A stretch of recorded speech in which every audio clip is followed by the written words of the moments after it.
come on, serious suggestions, please. I'm not trying to write a thriller here. It's supposed to be an essay, you understand? An essay. That means facts and logic. Well, if it's facts and logic you're after, you shot yourself in the foot with your choice of research topic, didn't you? The Tatara Suna mystery. When so much remains unexplained, there's little to be objective about. Unless, of course, you restrict yourself to textual criticism. Yeah, well, this is my teacher's area of research. I can't change that. But it's fascinating enough without having to sensationalize it, don't you think? The strange location, the missing details, a mysterious person. I want to write my essay on something interesting, and I'm interested in getting to the bottom of all this. That's the only reason I came to you. Yes, you came to me, so all the more reason to take my advice. The fact is, it's the dramatization that will make people want to read it. There's no getting around that. Okay, but... Did one of them just mention Tatara Suna? But that's all the way in Inazuma! Is it just Paimon, or is it kinda unusual for someone in Sumeru to want to write a paper about that? Everyone here's just going about their business. Maybe it really is just Paimon. Guess people here are free to research pretty much anything. Great! Let's go find out what this Tatara Suna mystery is all about.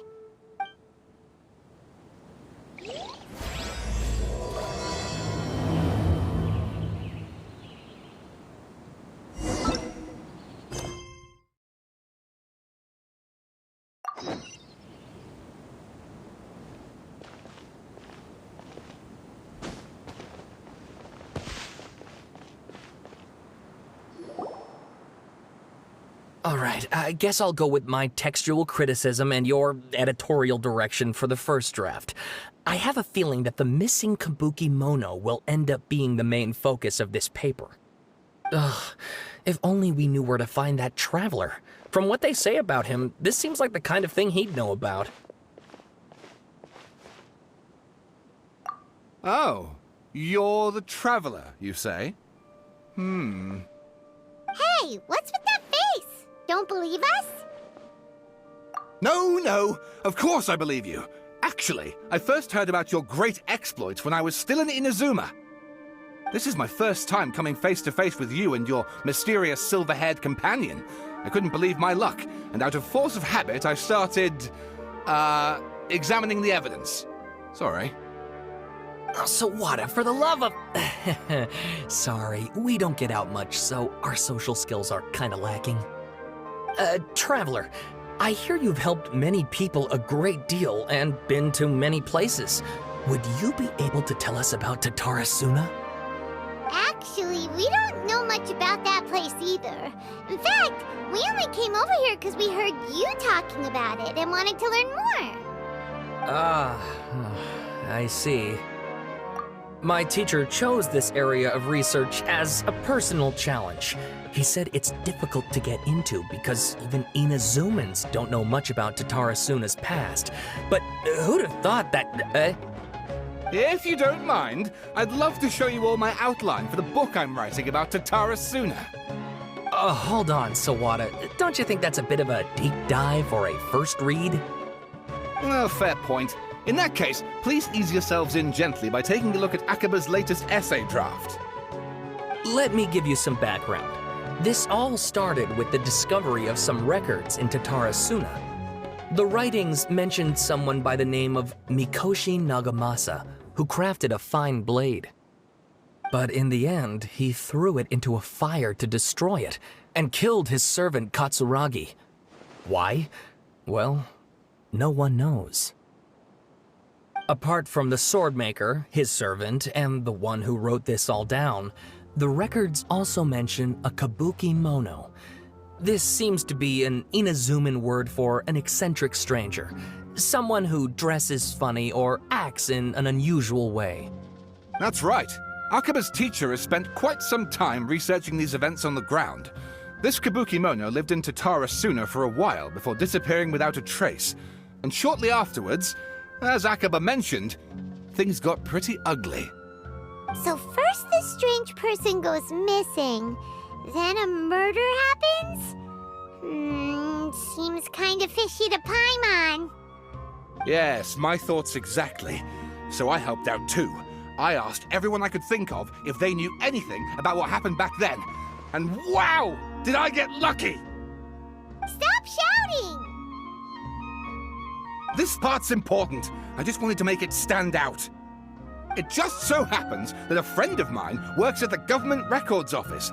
He looked into it for me, and I can now confirm that all the aforementioned individuals did, in fact, live in Inazuma over 400 years ago. Even back then, Tatara Suna was already at the center of Inazuma's smelting industry. The man in charge was a government official named Niwa. Curiously enough, it seems like he went missing too. Wait, so there are 2 missing people in the story now? That's right! What's more, Niwa is a name with a lot of history to it. Have you ever heard of the great swordsmith clans of Inazuma? Oh, the swordsmiths? Yeah, like Ishin art and so on?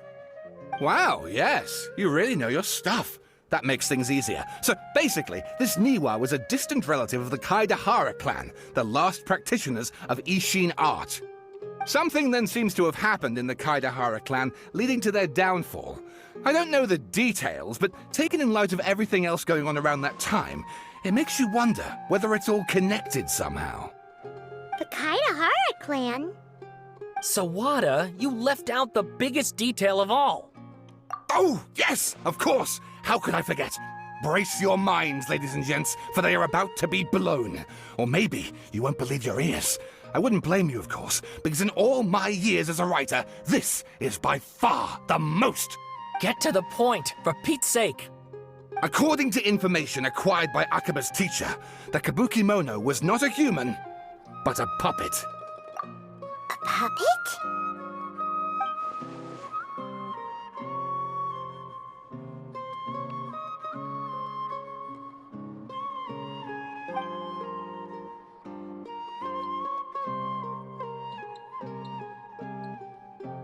Aha! Judging by the looks on your faces, you do know something after all.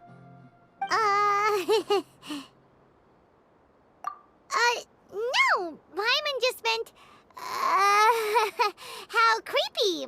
The way you described it makes it sound like a ghost story.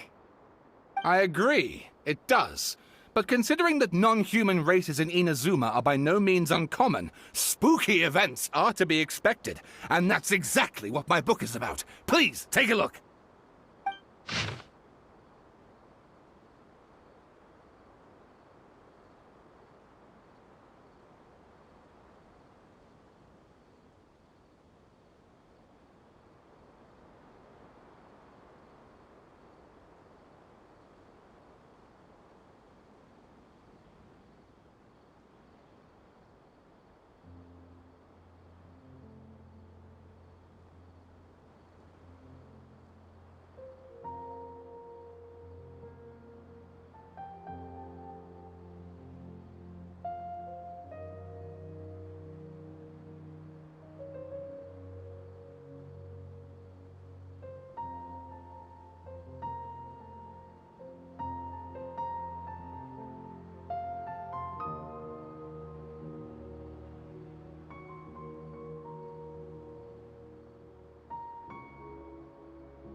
Oh, and please read my essay draft as well.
Sawada was encouraging me to follow his more creative approach, but I think essays should be grounded in facts.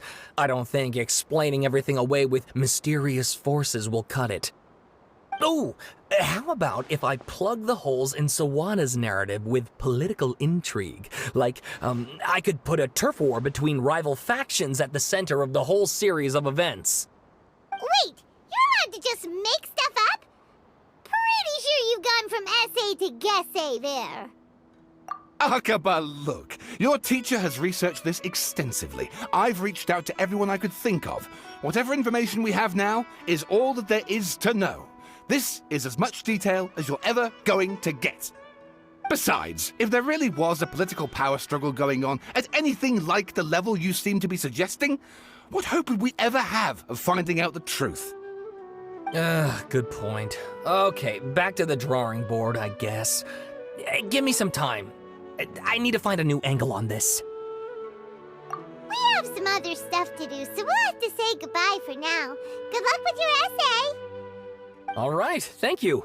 If you find out any more info about all this, please do let me know. Thanks so much.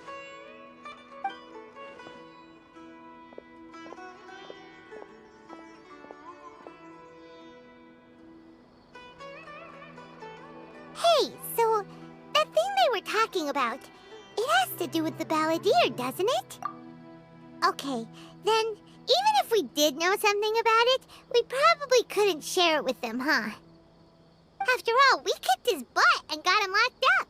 Information about people like that is usually super confidential, isn't it? If you ask Paimon, Akaba should just pick a different topic. There must be as many essay topics as there are trees in the forest. There's no point in... Ah! Hey, did you see that? He literally